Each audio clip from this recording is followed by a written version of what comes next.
JJ the CPA here. Profits. What are really truly profits in a business, right? I mean, when I'm sitting with a client, we pull up the P&L, the statement of revenue and expense, and first thing that anybody wants to look at is just that bottom line. Boom, what's my profits?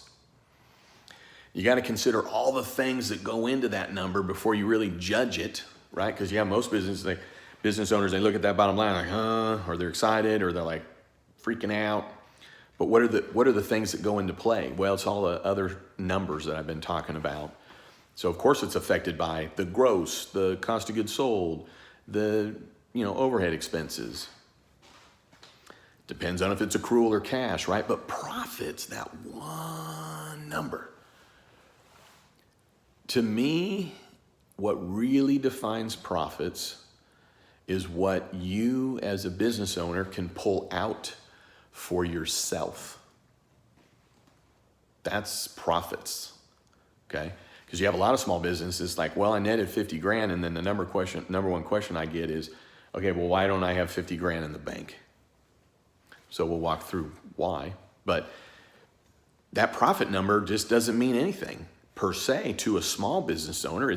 But what money did I get to pull out?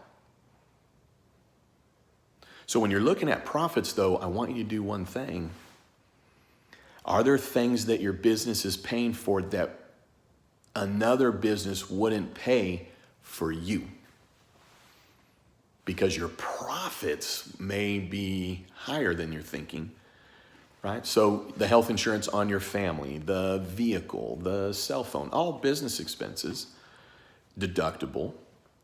But would another business that you were working for doing the same things, that business pay for you to have that car? Would that business pay for your whole family on the health insurance? Would that business pay for your cell phone, even if you're using those things for business? Maybe. So when you're looking at profit, what you want to break out though is, are there expenses that are affecting that profit that you're not thinking of, that in essence, it is kind of like profits because you're benefiting from it, right? If the business didn't have that cell phone, that health insurance, that car expense, the profits would be higher by the amount, and you would be pulling more money out to then pay for health insurance, the auto, and the cell, the way that you may have to cover those same expenses if you were working somewhere else. So profits. That one key number, how much are you pulling out? So the one thing I want you to consider is, are you pulling money out other ways besides just writing a check to yourself? And then consider those things when you're considering your profits, because what I do with clients is those expenses we take out of the fixed, and on QuickBooks, we put it down into other. So now we look at net income before expenses related to ownership, to then arrive at basically the net profit. But then from one step further, is it really net profit if you aren't able to then pull it out? Profits though, that's such a key number, right? It's just why we even have a business.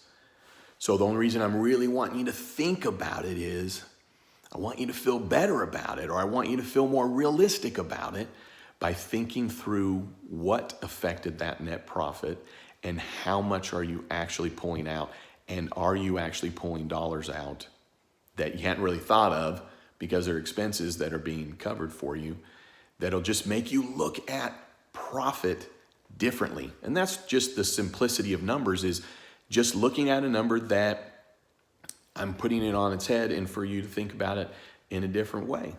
All right, hey, I'd love it if you'd subscribe to my YouTube channel. I need you to, please do.